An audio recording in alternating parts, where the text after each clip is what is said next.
最近は翔平の肖像画を作ったよ。ドジャースタジアム特有の投手が陥る3階席症候群ってのがあるんだ。皆さんご存知でしたでしょうか。ルービックキューブの伝道師がドジャースにいるってこと。どうも大谷です。今回大谷を語るのはドジャース若手左腕ジャック・ドライヤー。この男ただの投手じゃない。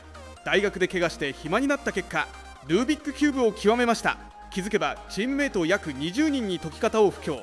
そしてついには大谷選手へのリスペクトからか大谷のあるものまで制作。さらにドジャスタのマウンドで投手が陥るある特有のサードデッキ症候群となるものを本人の口からリアルに語りました。ということで今回はドジャース公式 YouTube より大谷翔平キューブアートとマウンドから見上げた投手だけが感じるサードデッキ症候群を日本語字幕付きで一緒に見ていきましょう。果たしてこの経験大谷もやってるのか。Let's get to the fun stuff, like the Rubik's Cube. What is going on with that? I mean, explain to me how you got so good at that. So I first learned it in high school. Me and a buddy just kind of, I found my parents one from when they were a kid in our attic somewhere and started working with it. And then slowly over time got better and better. And then in college, I had a season where I was injured and wasn't traveling with the team. And instead of studying, I decided to get really good at Rubik's Cubes. And so I always chalk it up to having a lot of alone time. But I slowly, memorized algorithms, got better and better at it, and then kind of flipped to the artwork side of it, making the murals, with the last one that I did being Shohei. So, it's just been kind of a culmination of several years of slowly tweaking things with the Rubik's Cube. But it's just a fun thing for me to take my mind off of things and just focus on something that, isn't really too important. How many guys have approached you to go, hey, can you give them a little training here? You talk about art and all that kind of stuff. In spring training, I actually had a competition with Tommy Edman, trying to solve it. We gave him a little bit of a head start. So that was pretty fun. But over the years, I've probably taught, 15 or 20 teammates. I don't know how long they retain that information, but there is a period of time where they do know how to do it for a short time. So, it's a great conversation starter. We can talk about it all the time. It's just kind of, one of my hobbies. Okay, lastly, what is it like, young player, to take the mound at Dodger Stadium and have that view by an home plate? Yeah, that's one thing that we actually talk a lot about coming up through the minor leagues with our mental coaches. They call it, the third deck syndrome. Because obviously playing in any big league park is very special. But Dodger Stadium, you get up on the mound and you see the stands behind you, and then you look up and you see the stands again, and then you look up even higher and there's a third deck. And not a lot of places have that, especially, that wrap that far around. And so it's really, really special, and the atmosphere is incredible. A night game when they shut off the lights and everybody goes nuts. Like there's nothing that matches it. And we're lucky now with interleague play. We get to play in a lot of different stadiums, and so I've already pitched in 20 of the 30 parks, and Dodger Stadium just doesn't even compare. Like there's no place that's even close to it, with the volume, the fans, and then like you said, that third deck. It's really special. Muchas gracias. Gracias. Arigatou gozaimasu. Arigatou gozaimasu. Thank you.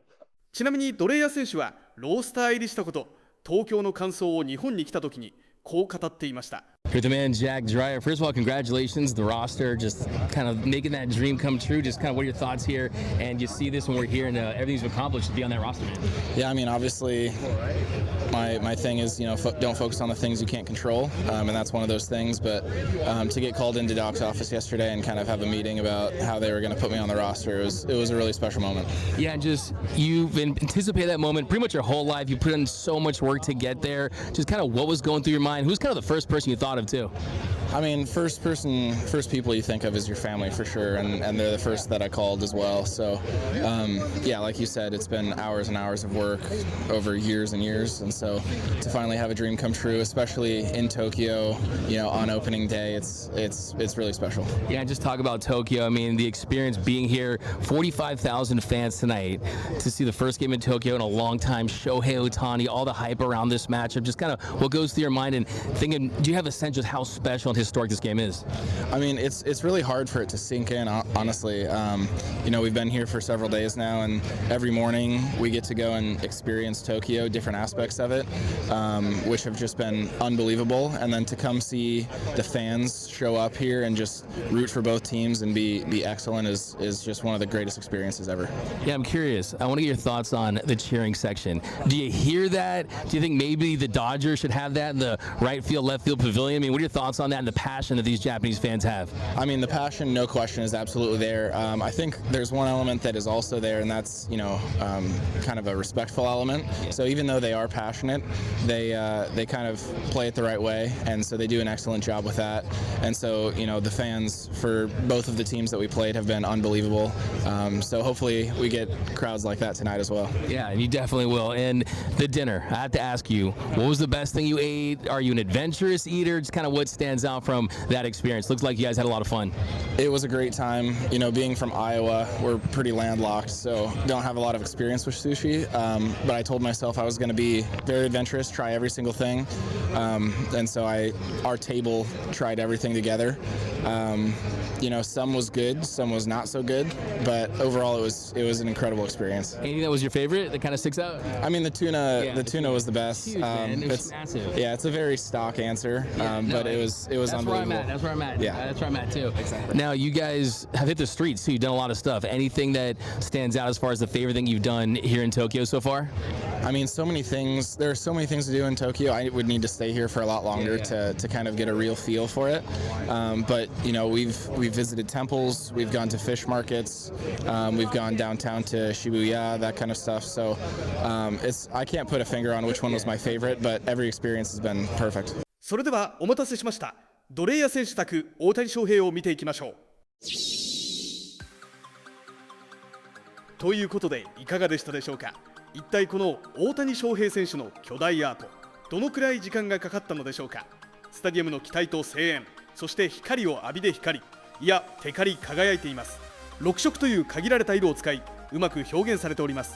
また投手の視点から語られたサードデッキ3階席症候群の話も興味深かったです。メジャーの20球場以上を経験したドライヤー選手でさえドジャースタジアムの3階席から見下ろされる雰囲気は比較にならないと語るほど、あのスタジアムには特別な魔力が宿っているんですね。それにしても趣味で始めたキューブがチームの会話のきっかけになって、ついには翔平の肖像アートにまでつながっていく。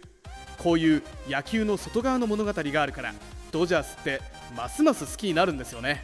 ということで今回はドライヤー選手の語りをまとめたら大谷愛、そして日本愛を感じる回になりました。最後までご視聴ありがとうございました。